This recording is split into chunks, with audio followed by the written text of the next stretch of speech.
The red button. All right, so this is a Parsha Vayechi, in the Kutei Sichas Lamed Ches. Sorry, Lamed Hey.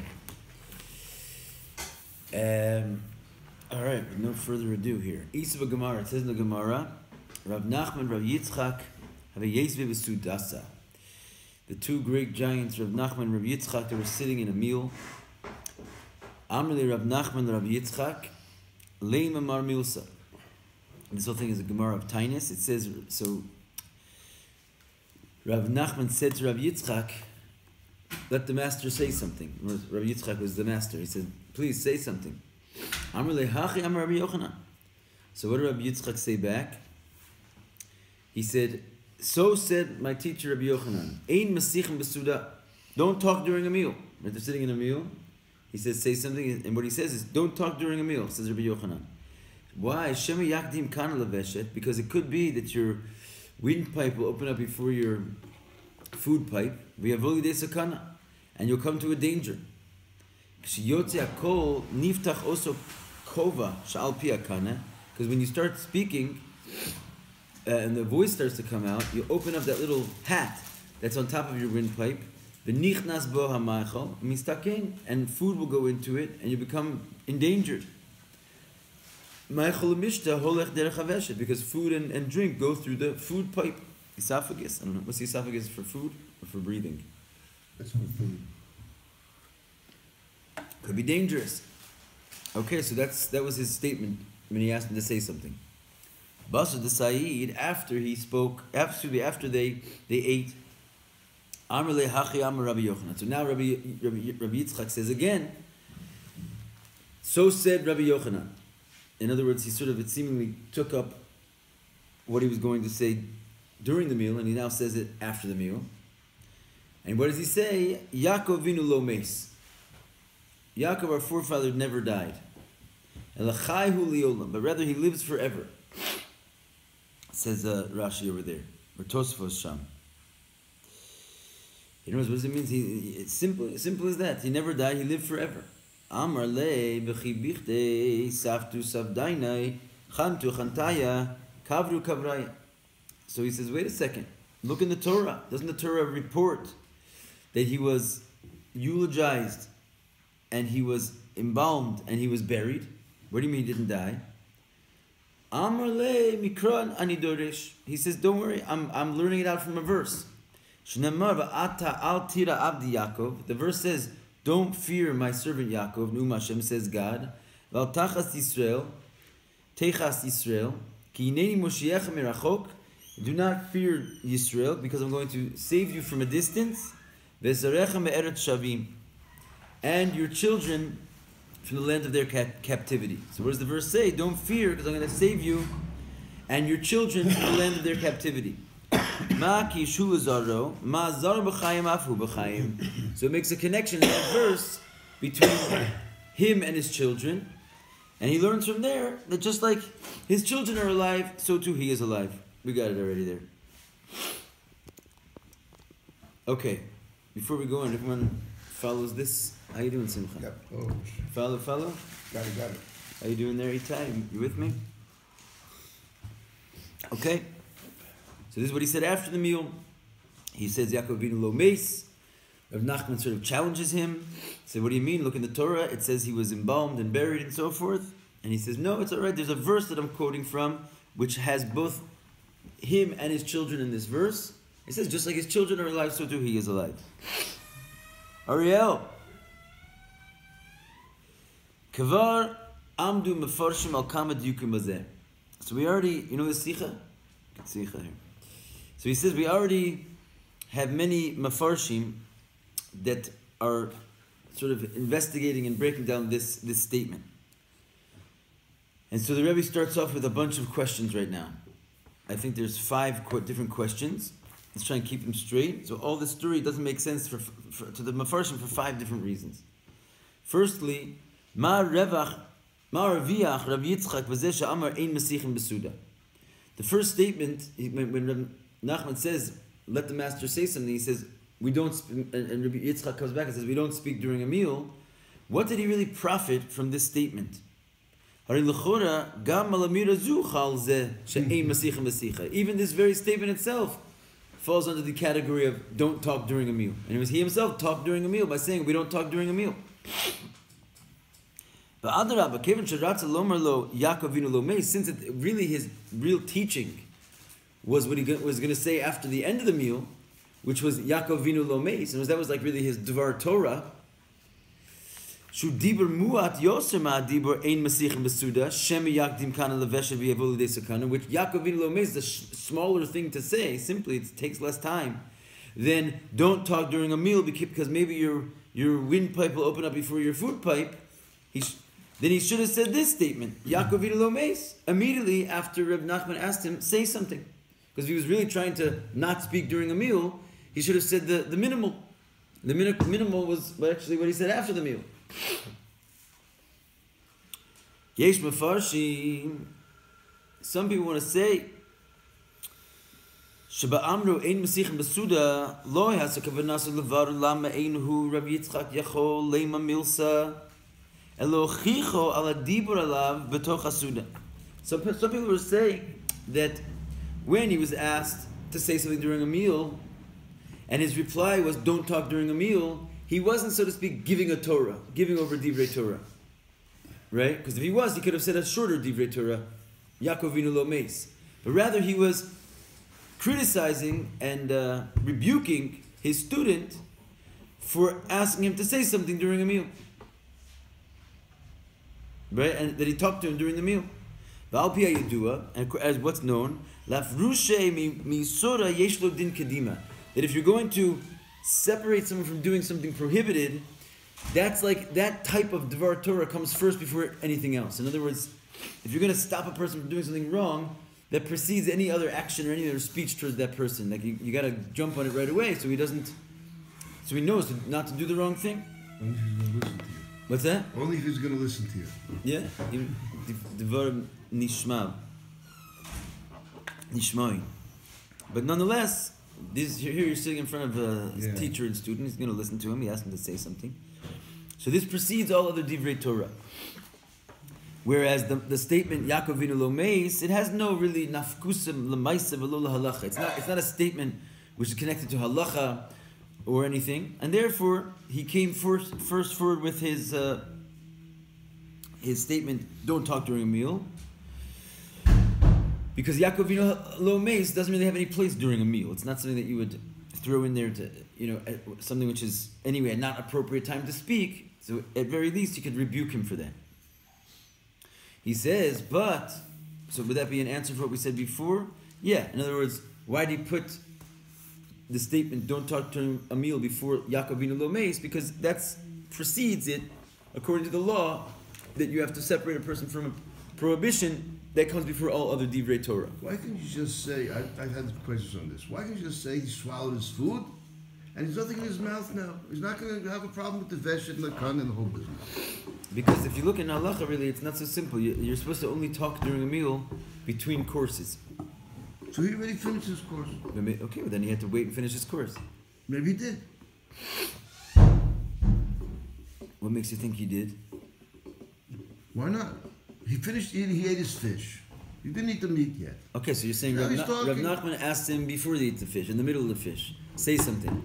And then you're saying that he sits there, finishes his fish, has his l'chaim, and then he answers it back? Maybe he's just fast eater. I don't know. Okay, but I'm saying it's in not... my house, it's not mashma. 5 minutes, everybody takes half an hour. It's not mashma like that. It's mashma that he did answer him in the middle of the meal. And the reason he didn't answer him Divrei Torah is because he answered him instead. La frushim yisura comes first. Because he was rebuking him. This seems even further investigation. Because according to this, he should have just told him the stam halacha ein masichem basuda. He should have said, don't eat during the meal. And not to lengthen his words, at least while he's in the meal, to your point, Simcha, and to explain the reason for this. Maybe the windpipe will open up before the food pipe and you're going to come to a danger. All those extra words is like breaking the law itself. And even though it's understood that in saying the reason, he's amplifying the stringency of the matter, right? That he's not just saying that there's a prohibition here, like a legal, religious prohibition, but there's an actual danger. And by saying don't speak during the meal, he wasn't just telling like stam like a religious type of halacha, but a physical danger. And therefore, by telling him the reason, he was amplifying just how prohibited it was, because something which is dangerous is even more usser than something which is just religiously usser. Right? You following me? On the contrary, he says, from this reason itself, he should not have gone on lengthening his words in the middle of the meal. But he should have been as short as possible. Because in order to separate his young student from the danger, it would have been enough for him to just say, don't talk during a meal, quiet. Right? And he could, he could have waited to tell him the reason after the meal. Everyone understands all this? Because if not, you can ask a question, that would be your chance. We're going to go on to the second thing. When does it just come down to like, the first halakha that I ever learned, and I learned this is the most important one, is to save a life. Like, so it sounds to me like he's really interested in saving this guy's life. Like he's telling him, look, you could kill yourself. This could be seriously harmful to you. So isn't that enough? Like, isn't that good enough reason just to say whatever you want? It's not really to save a life, mamish, in this particular instance. You could die. You could choke. Yes, that's true. That's true. But in other words, if what you're talking about is like pikuach nefesh mamish, like a person is like dying, you can go pick medicine for him on Shabbos from the ground. It's going to save his life. That's called saving a life, literally. This is not exactly at this particular moment saving the life. So you have to wait till the person's dying. You can't just do preventative stuff. Well, then it's not called saving a life. In other words, right now we're doing preventative stuff, right? We're not eating even. But I'm telling you, if you eat during a meal, it could be very dangerous. So I'm just saying, I hear what you're saying. It's not exactly in the category of pikuach nefesh. It doesn't seem like saving a life. But to your point, there is a concept in Torah. You can put this in as your second most important halacha, that if you're going to teach someone laws which are basically rebuking them from a negative action, first of all, that comes before all other sort of like midrashim and nice Chassidus divrei Torah. And secondly, something which is prohibited because it's dangerous, that precedes even all other halachas that are just, as I said, of a religious nature. Like you're not allowed to tie your shoes on, or on Shabbos in the wrong way, etc. Like that's great. It's of religious nature. It's not going to hurt you. But telling a person, that you can't eat chicken and fish together at the same time, that's a danger. You should tell that teaching of that halacha would come first. So there's an order. Okay, it's not pikuach nefesh, but you're right. There's an order of law. But here, I'm just wondering, everyone's following the logic. In other words, the point is that how do you get away with saying that statement, don't talk during a meal, because maybe the windpipe will open up before the food pipe. It seems like in saying that he's breaking his own law. And if he really wanted to just say the simple thing and rebuke the student, he should have just said, don't talk during the meal. And afterwards, he would have told him why. That's kind of my point, is that it qualifies. The reason he's allowed to do that is because his intention is to save a life. Preventatively. Again, not save a life. Not save a life. Right? I don't wait till somebody's choking to death if they're gonna.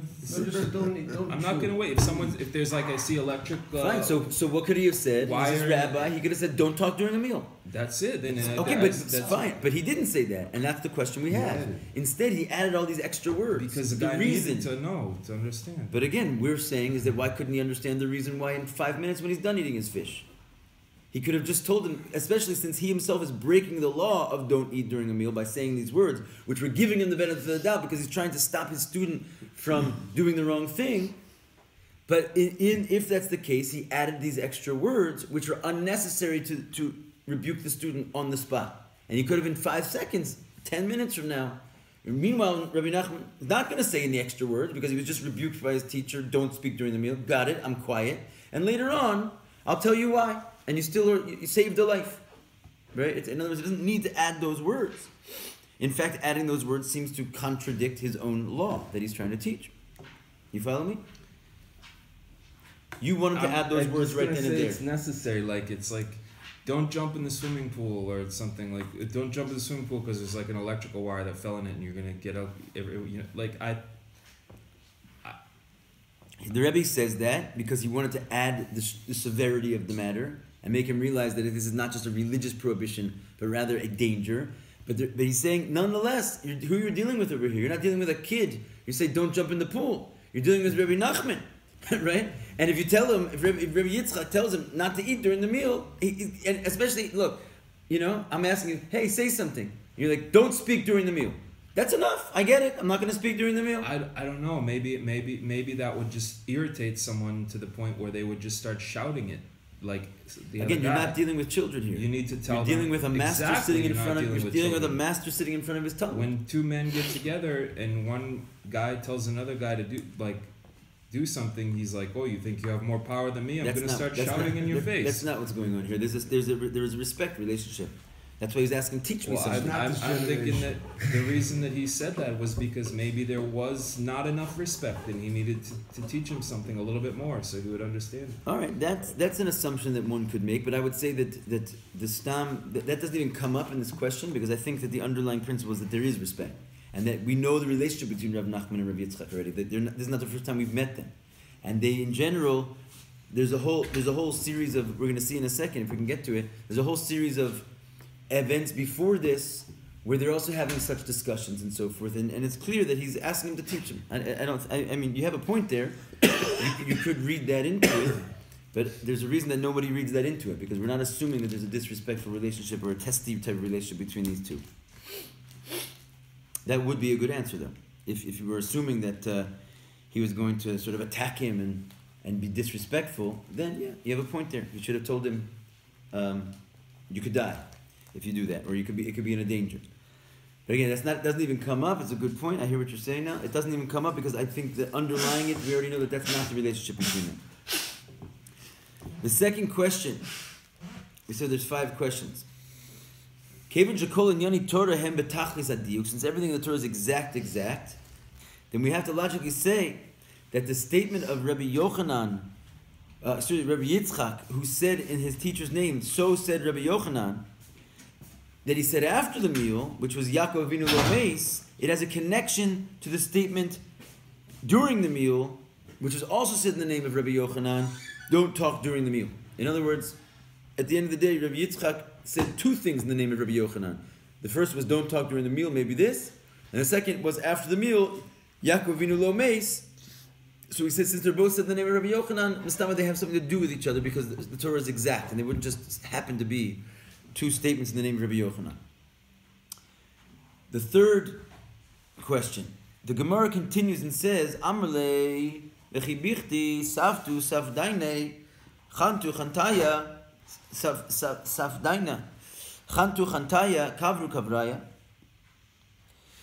So he says, let's see, Rabbi Nachman now comes back and says, he was eulogized, embalmed, and buried. If you look at the verse of the Torah. So what are you talking about, Yaakov Avinu lo meis? So he says, no, I'm learning it from a verse, Mikra ani Darech. I'm learning it from a verse, and the verse comes out linking Yaakov with his children, and he says, Ma'azar b'chaim afu b'chaim, just like his children are alive, so too he is alive.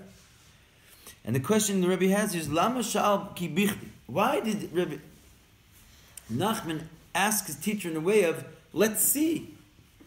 Doesn't the Torah say he was embalmed and so forth? Right? In other words, he asked it in like a strange way, like, that's funny that you say he didn't die. I'm looking at this Torah here, and it says that he was embalmed and buried. Seemingly, it would have been stronger for him to just challenge him. How do they embalm him and bury him and eulogize him? Right? He didn't die. In other words, it's like, they're just saying that his mode of asking the question was strange. Why? Because he could have said, so you're saying Yaakov didn't die? So if okay, I'm taking you at your word. He didn't die, right? So then, how do they bury the man? How do they bury a living man? How do they embalm a living man? How do they eulogize a living man? It's like he's taking him at his word, like, okay, he didn't die. This is crazy. He was embalmed, right? Whereas what he says is, he didn't die. Let's take a look at the verses. He was embalmed, he was buried, he was buried, and he was eulogized. In other words, he's I don't know. I've always kind of had a little bit of challenge with this question, but he's sort of not taking him at his word, and he's saying, well, let's take a look. Is it really true? In other words, he's saying, you're saying he didn't die, and I'm saying, wait, it looks like he did die, because doesn't the verses say that he was embalmed and buried? That looks like he is dead. So he's like challenging him that what you're saying is not true. A stronger challenge would have been, let's say it is true. So now you're saying he's alive. How do they embalm a living man? That's like even a stronger challenge, if you will. When you say V'chi Bichdi, Yeah. and since Stam, they did this. Bichdi was Bichdi. It means like, let's see, I think. Bichdi is not... What does he think it Bichdi is for no reason. Yeah? No reason. What they do it for? Oh yeah? Is that what Bichdi is? You sure about I that? think so. I don't know. Look it up. I don't know. When it comes to going, I'm pretty stupid. I never heard that before. Okay, could be. What's Bichdi? I think it means let's have a look. It's like a question type of Yeah, it's word. a question. Right? Bichdi. Right, so it's like... For what reason? For what purpose? For what? Yeah. No reason. Someone want to look it up? I don't know. I will look it up. Sure. I also think prevention is a part of like saving lives. But you're back on the first question? Okay, but we're on a major roller coaster here, so if you gotta have questions on that, we gotta change gears. We're in the middle of another confusion. Okay. It's an observation. Oh, you have this question from before. It's good. It's an observation. The question is, what's happening here? The Rebbe saying his line of reasoning of Rav Nachman to Rabbi Yitzchak looks strange. And again, this is how I understand it. Maybe you're right, but he's saying like this. One is, I'm not going to believe you, basically. Right? Because if you're saying he didn't die, then it looks like there's contrary evidence to that in the Torah that he did die. He was buried and embalmed. Right? A stronger question would have been, oh, you want to say he's a living? So how you put a living man under the ground and embalm him? It's like a stronger question. Right? One is that he's saying that he's like taking his teacher's words for truth. But he's saying, I have a good question for you, teacher. Yaakov's alive, and how do they embalm him? Embalm him is not a pasha thing. Let's talk about his spirit, his memory. Okay, so let's see. That maybe is one answer, but that seems like that's not what we're saying. Okay, we'll leave that question. The fourth question is, what does he answer him back, Rabbi Yitzchak, when he says, I'm bringing it from the verse, which is Al Tira Avdi Yaakov, don't fear my servant Yaakov. Hashem says to him, just like his children are alive, so too you are alive. This answer that he gives back is not an answer at all. If in fact he says, he's basically saying, right, let's go back and say with the Bichdi answer, which is what he gives, is that you're saying he's alive, and I'm saying, is he really alive? In other words, let's see. The Torah says he's buried. And in other words, he's not alive, he's dead. Because he didn't say, oh, if he's alive, then how is he in the ground? That's the Rebbe said he should have asked that. But instead he asked, is he really alive? The verses say that he's buried and embalmed. So then what if that's what he's saying? He's challenging his teacher, saying, no, he's not alive. What kind of response does he get from Rabbi Yitzchak when he says, no, don't worry about it. There's a verse that says that he's alive. In other words, that just like his children are alive, so too is he is alive. How does that actually answer the question of he was buried and he's embalmed? Doesn't the Torah say he was buried and he's embalmed, he's not alive? And you come back with a verse to me and just stop. There's a verse which says Yaakov in it and it has Bnei Israel in it. And just like from this sort of like very theoretical position, you say, oh yeah, the two of them are in the same verse, just the children are alive, so too is he is alive. Completely ignoring basically the fact that there's verses that say he's buried and embalmed. So what kind of an answer is that? It's a very weird, abstract answer, to say the least. You get that? It's not the physical body. Yesh Mefarshim. So some, like Itai, will say that what's trying to happen here is that when Rabbi Yitzchak is coming back and giving him this answer, that just like his children are alive, so too is he is alive, that he's coming to explain that in his original words, when he said Yaakov Avinu lo meis, he wasn't talking about his physical body, because there was death, but he was rather talking about his spirit. Just like his children are alive, so too he is spiritually alive. That's what you wanted to say, right? But the Rebbe says no. There's some Mefarshim that want to say that, but the Rebbe rejects those Mefarshim. Because it says, besides the fact that according to this, we don't know what the novelty would be regarding Yaakov specifically, that he didn't die. The life of the soul of all tzaddikim lives forever. So what is that? What is this like big statement? He's going to come out with like this teaching, Yaakov Avinu lo meis. And then at the end of the day, he winds up explaining that it's because his soul is alive. So first of all, there's no chiddush in that. That if you're going to teach something, you're going to say something novel. And if it's and really, he should have just said something like tzaddikim don't die. So besides that, he says in the Perush Rashi in the Gemara, it writes like this. In other words, Rashi comes in and he says this, that it says Mikra ani Darech, that I'm learning it out from a verse. He says like this that it says he's embalmed and he's buried. Rashi says Sfurim hayu shemes, that the Egyptians thought he was dead. In other words, that when he comes back and says I'm learning out for a verse, and he's answering him back, that it says in the Torah that he was embalmed and buried, and I'm answering you back from a verse that says he and his children are both alive.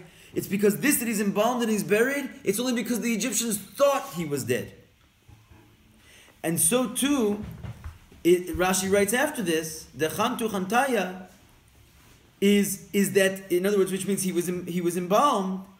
Shenid melehem shemesav al chayhaya. Rashi himself, right there, Rashi is pretty serious contender. He says that why was he embalmed? Because it appeared to the Egyptians that he was dead, but he was alive. And from here it's clear that Rashi holds, and Rashi's a big guy, that the intention of the Gemara when Rabbi Yitzchak says Yaakov Avinu lo meis is that his body was alive. He was literally alive.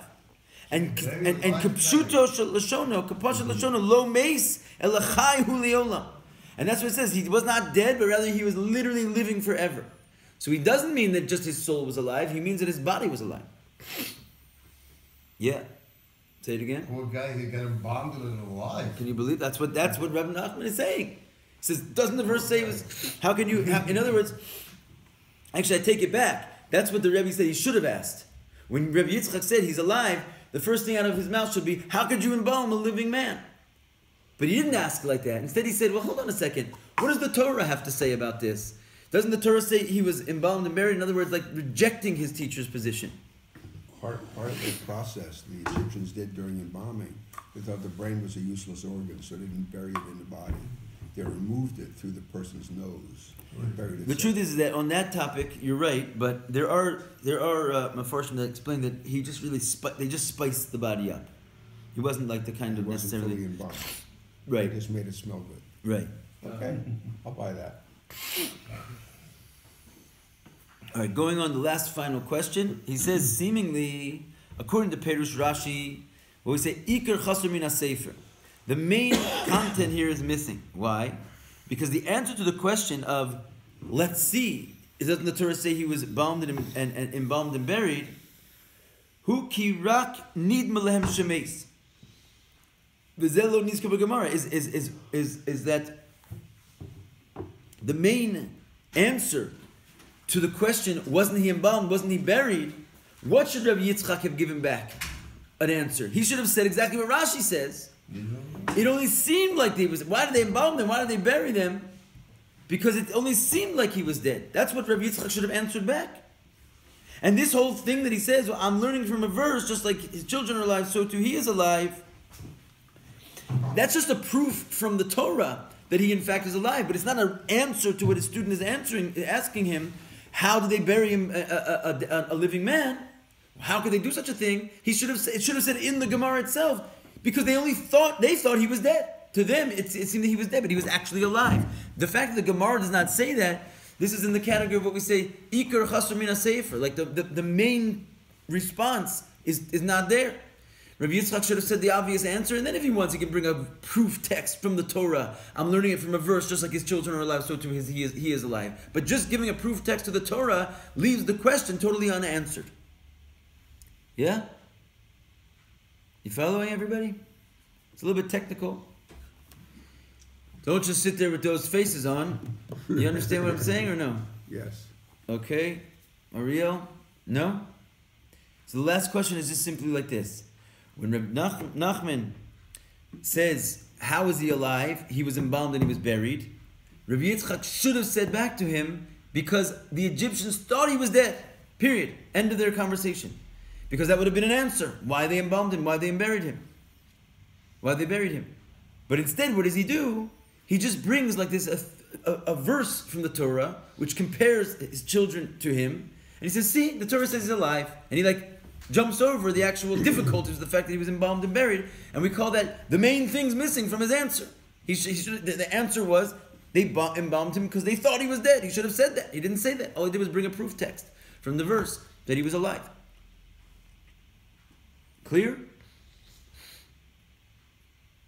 Got it. Crystal. Right. So those are 5 questions.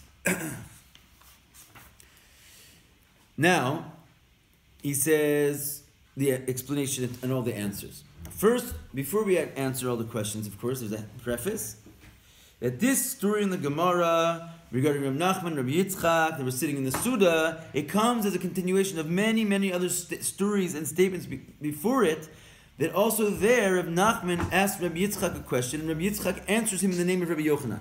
Right? There's like a series of, like the Gemara does that sometimes. A series of scenarios when the same setup is happening.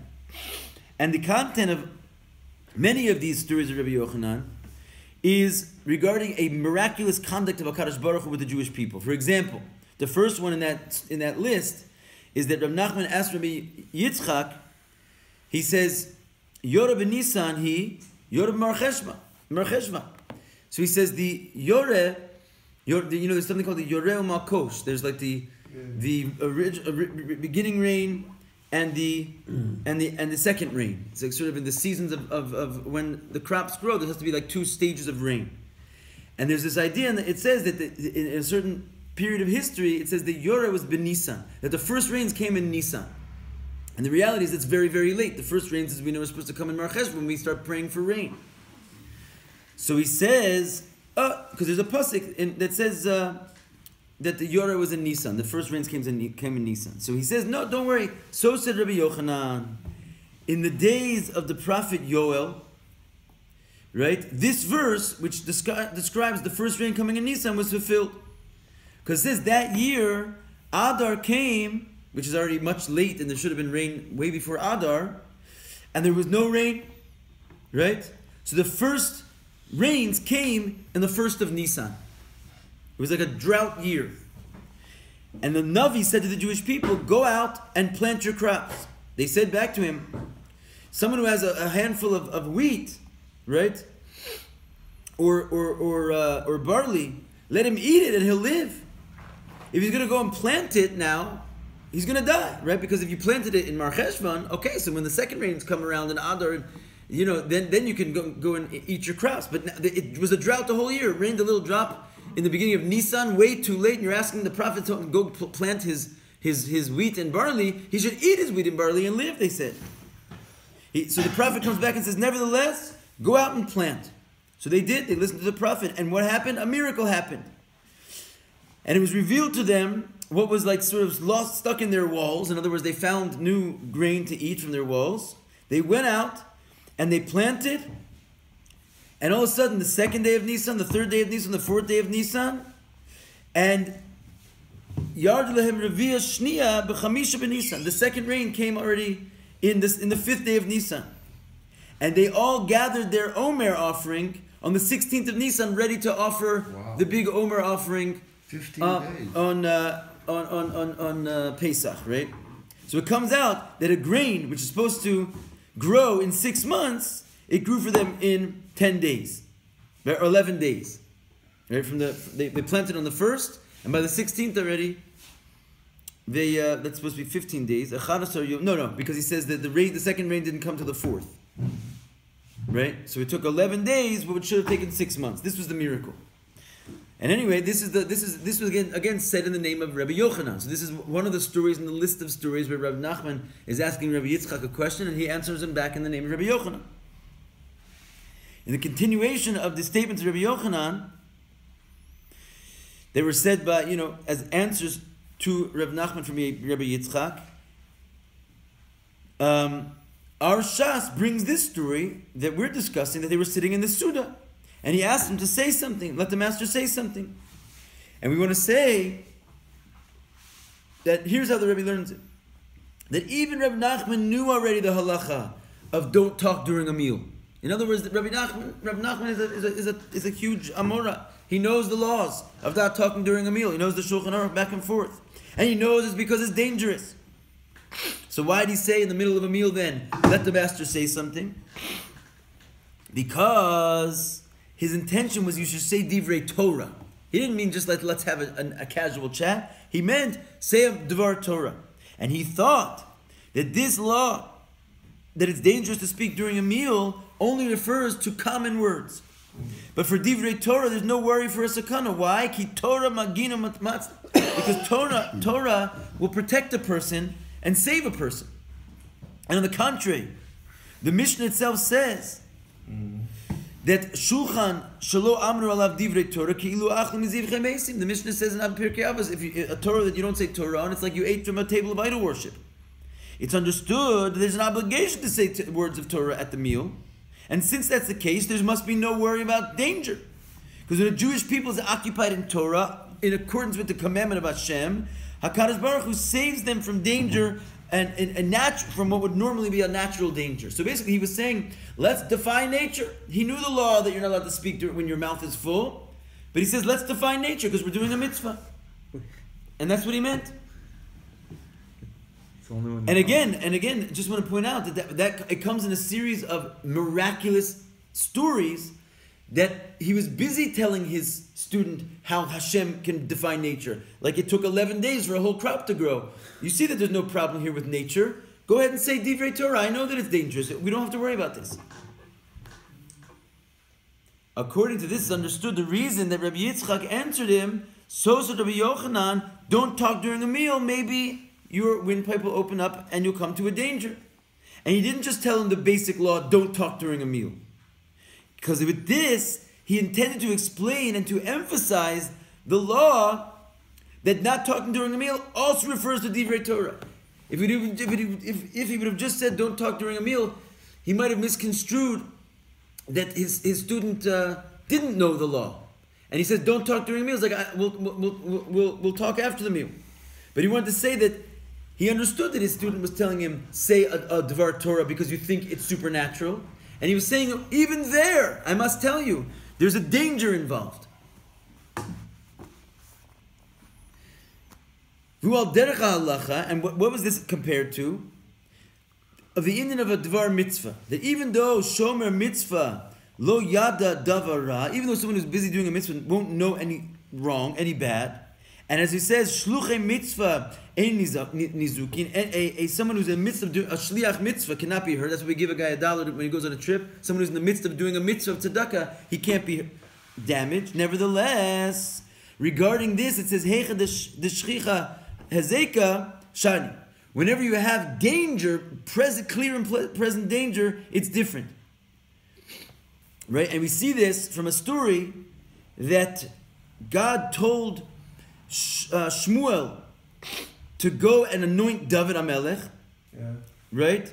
And even though and even though he was literally a messenger from God, it wasn't just a shliach mitzvah stam like you give the guy $1, God told him to do it. Shmuel heard, and he said, maybe Shaul is going to kill me. So Hashem says back to him, okay, so take a few little young calves and make it look as though you're offering a sacrifice. In other words, he gave him like some kind of a alibi. So from here we hear that even though you're in the midst of doing a mitzvah from the Eibishter, if there's a clear and present danger, you're not going to be saved from Hashem. Maybe Shaul Taka would have killed him. So we had to sort of like hide and disguise his behavior. And so in other words, we see that even though you're protected when you do a mitzvah, that's only true when there's no clear and present danger.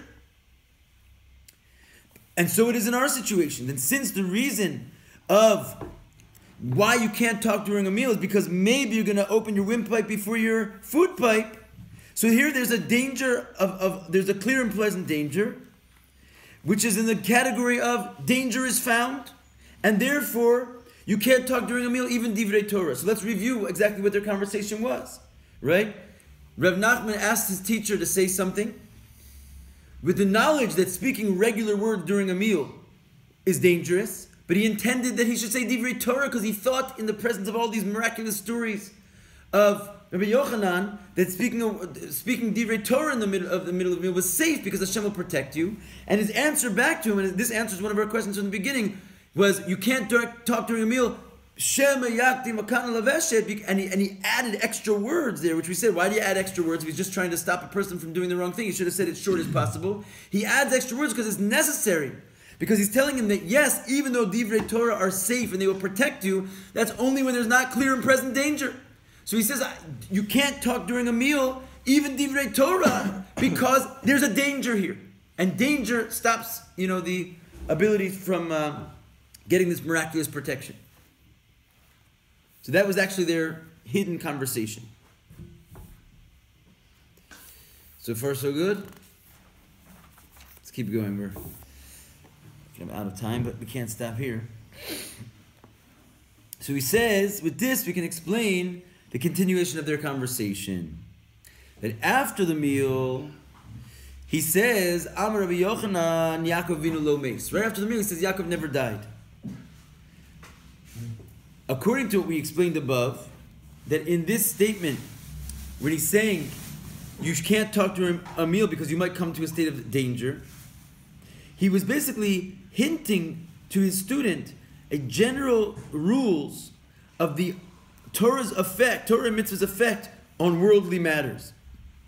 Which means that even though that Rabbi Yochanan said there's many times, many ways that HaKadosh Baruch Hu will make miracles for the Jewish people, as is evidence from the list of stories that he told before this one, which are completely outside of the bounds of nature. The Torah has the power to make the crop grow in 11 days.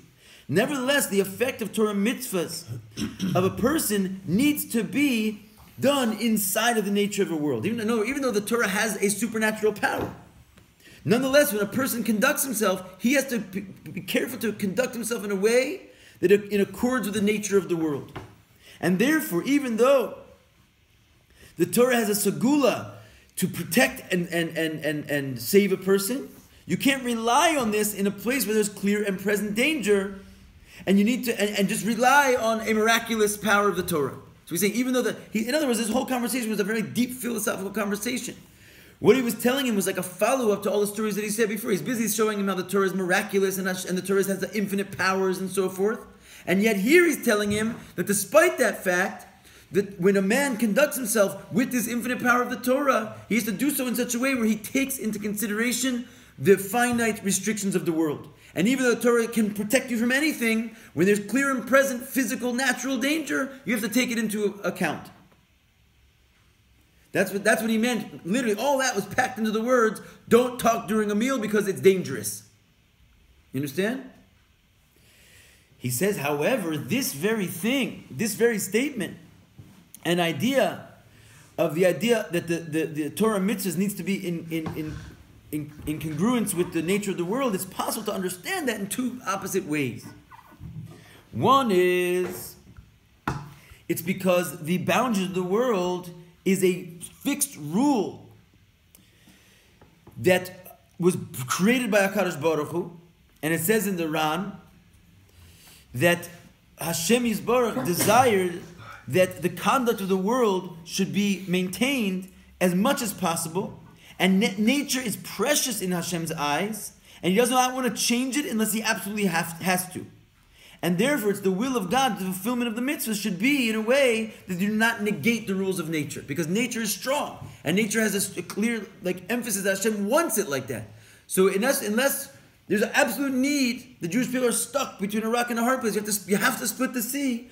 Then you can't just willy-nilly break nature because Torah has that ability. It has to live up to the rules of nature. That's one way of understanding this relationship between nature and Torah. And the second is, it's not because of the intensity and the strictness of nature, but rather because of the rules of Torah themselves. Which means that the whole concept of Torah mitzvahs is in such a way that it was given to God that, yes, while it is miraculous, but it was given in order to, so to speak, make a dira b'tachtoni. It was given in order that it should affect the nature of the world and not break it, not change it. Because if it changes the nature of the world, it's not actually having an effect on nature, other than the fact that it breaks and undoes nature. But if you can preserve the nature, then you can do a Torah and a mitzvah inside of nature, so the fact that in such a way that nature is now doing a mitzvah. And that brings up and elevates nature itself to be miraculously gripped by the Torah and the mitzvahs, as opposed to negating it, and the Torah mitzvah sort of comes in such a way that it undoes nature, therefore nature is not uplifted by that. Nature is undone by that. You follow that? Yes. So he says that, what does this mean? That in the first manner, the fulfillment of the Torah of mitzvahs needs to be in nature, because even Torah mitzvahs, as they were given down here below, they are, so to speak, under the dominance of the rules of nature. Right? Because nature wants to stay. So Torah mitzvahs has to do their bidding. Hashem wants nature to stay. Right. Not nature wants Okay, to stay. exactly. Hashem wants nature to stay, so much so that the Torah mitzvahs, Hashem also wants fulfilled, must do the bidding of nature. And therefore all Torah mitzvahs of a man is limited to the situations that nature allows for. But not so in the second way of looking at it. It's not within the nature at all, on its own, to hold back and to limit the fulfillment of Torah mitzvahs. In other words, Hashem does not care if nature is totally broken from the standpoint of His desire for nature, but it's because of His desire from the standpoint of Torah mitzvahs themselves that their effect on nature should affect the world as it is. And therefore it's Torah that wants to preserve the laws of nature, not nature's power to override the Torah, but Torah's willingness and demand on itself to conform itself to nature for the sake of accomplishing what Torah itself wants, which is to elevate the nature. So there's two ways of understanding this. So go back now. This statement that Rabbi Yitzchak says to Rav Nachman, where he's basically saying, no, I'm not even going to speak Divrei Torah during the meal because it's dangerous. This itself could have been understood by his student in two totally different ways. In other words, Torah is limited by the natural causes of eating, but Rav Nachman is wondering why. Is it because nature is so strong, because Hashem wants to preserve nature, that Torah is limited, literally? Or is it because nature is preserved as in the Torah's own estimation, because Torah wants nature to be preserved in order to uplift it? So with just his statement, it's still unclear exactly what he meant by that. And therefore, it ensues an argument between Rabbi Yitzchak and Rav Nachman. In other words, this is actually what the continuation of the Gemara goes on there to discuss. After the meal, he says, Yaakov Avinu lo meis. Which means to say that the kavanah of Rabbi Yitzchak in this was to emphasize that the reason of the matter that the fulfillment of Torah mitzvahs needs to be in the confines of nature, which is emphasized by the fact that you can't even speak Divrei Torah during the meal, is because the rules of nature the rules of nature have a certain dominance, God forbid, on Torah mitzvahs. Because on the contrary, Yaakov Avinu lo meis. In other words, his immediate, in order to elude the confusion of what he meant by this, because you can see it in two different ways. Either nature is strong or Torah is self-limiting. He right away afterwards comes and says, by the way, don't get this the wrong way, Yaakov Avinu lo meis. Which means to say that for sure, if a man can live forever, certainly the laws of nature have no say when it comes to Torah. Which means to say that not only this, that it's not limited by the rules of nature, but what's more than this, it's completely beyond the creation altogether. Because according to the limitations of nature, there needs to be death in the world. Because it's impossible for a limited being, which changes and so forth, to be in a state of continuous existence forever. And where here you see Yaakov Avinu never died, it's because Yaakov Avinu is the chosen of all the fathers, and he represents Torah to its perfection. As it says, Yaakov Ishtam Yoshev Olim, his whole definition of him in the Torah is that he's a man who sits in tents. Therefore, there's no room for him whatsoever in limitations of nature. So he's coming to say that don't think that you're not allowed to eat during a meal because nature is so powerful in Hashem's eyes that it undoes the Torah. Yaakov, who is Torah, never died. The Torah has no limitations because of nature. That's what he meant to say with this statement after the meal, to clarify his previous position. But Rav Nachman, after he heard these words that you can't talk during a meal because you might come to a danger, he took that to understand it in the other way, in the way that Rav Yitzchak did not mean. That Torah mitzvahs, as they are given down below, are in fact limited by nature. And that's why he asked, Ki bichti, let's see, he was embalmed and buried and eulogized and buried. And he didn't ask, how do they do these things to his body? Because his main intention was to ask about this that the Torah relates. How does the Torah relate that he was buried and embalmed? In other words, like this. What he's really saying is, okay, I understood from your statement that the Torah is intrinsically limited by nature. Right? That nature is strong. Nature is stronger than Torah in this sense. That's what he got from it. So therefore he says, what should he have said? This is part of the stick always confused me a little bit. Let's look at it again. This is what he challenges. Let's see. He was embalmed, he was buried. And he doesn't ask simply, how did they do these things to him? Why? Because here's the point. His main intention was to challenge from this that the Torah itself relates that he was buried and embalmed. V'gam nasa al pi tzivoyav shel Yosef. And it was also according to the commandment of Yosef, and particularly the fact that it's a mitzvah to bury, and the burial also came from the commandment of Yaakov and Yosef. Umuchach mizen, it's proven from this that even according to Torah, yesh hagdaras teva ha'olam, there is, in accordance to Torah, the rules of the world. Right? In other words, so he's basically coming back. And he's saying, you're telling me Yaakov Avinu lo meis, which means the Torah is implicitly higher than the world. So let me ask you then something. How does the Torah, with its own commandments, that Yaakov and Yosef themselves are saying that there should be a burial here, doesn't it look like inside the Torah itself, it is self-limited because of the implications of the world? In other words, the Torah, you're telling me the Torah is above the world. Yaakov never died. But I understood what you said to me differently, that nature has a power over the Torah. And here the Torah itself is relating that nature has a power over the Torah, because the Torah relates that he had to be buried and embalmed. The Torah is subservient to the rules of nature. Right? And he doesn't say, if he would have, he doesn't say, how do they bury a living man?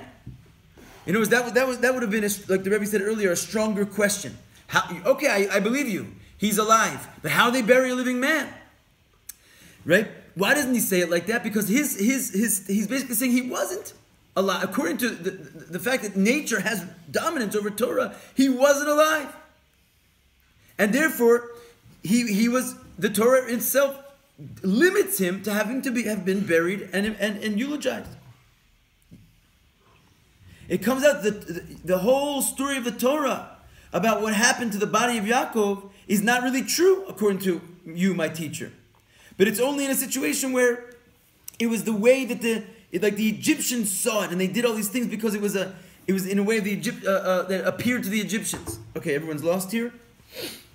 So look, let's explain this last point. Maybe we have to stop here, but we'll just throw in the answer as well. You understand this last question or not so much? Yes. You do understand? Yeah. Okay, I'll just say it one more time.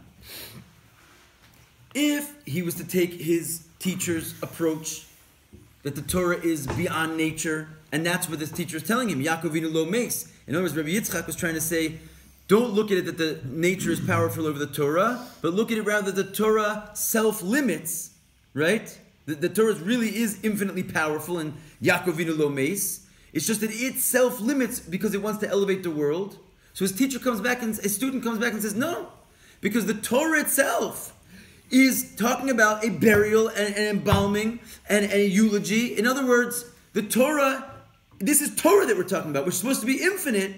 It is limited by the rules of nature. It is limited by the rules of nature because this is not just an act of applying Torah to the world, but it's written in the Torah must take the world's boundaries into consideration. So therefore he's trying to say that I understand this halacha that you're not supposed to speak during a meal in the opposite way that you do. Don't tell me Yaakov Avinu lo meis, where the Torah is infinite.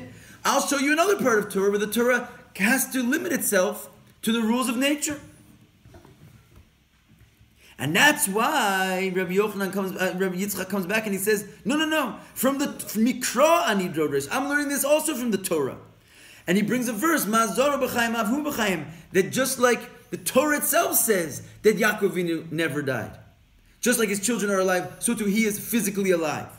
In other words, that in the Torah, I'm not just saying Yaakov Avinu lo meis, that like theoretically the Torah has this power. The Torah is explicitly stating that it has this power by saying that Yaakov Avinu lo meis. Oh, and this piece about the fact that the Torah also said that he was buried and embalmed, that's exactly my point. The Torah self-limits. In other words, the Torah is saying that not because it is brushing into the boundaries of nature, but because the Torah, while it is clearly above nature, and it itself says it's above nature, because here, just like his children are alive, he too is eternally alive. I learned that from a verse of Torah. These verses of the Torah that are troubling you, that's because of what I'm telling you. The Torah allows itself only to be applied in an area where nature lets, because it's trying to elevate nature. And so this was his response to him, that therefore all makes sense. Everyone understand this a little bit? Yeah. So at the end, he just says one last thing, which is that why you tell him one thing during the meal and the other thing after the meal? What does the meal represent? It's like our avoda in this world, like the process of refining the world.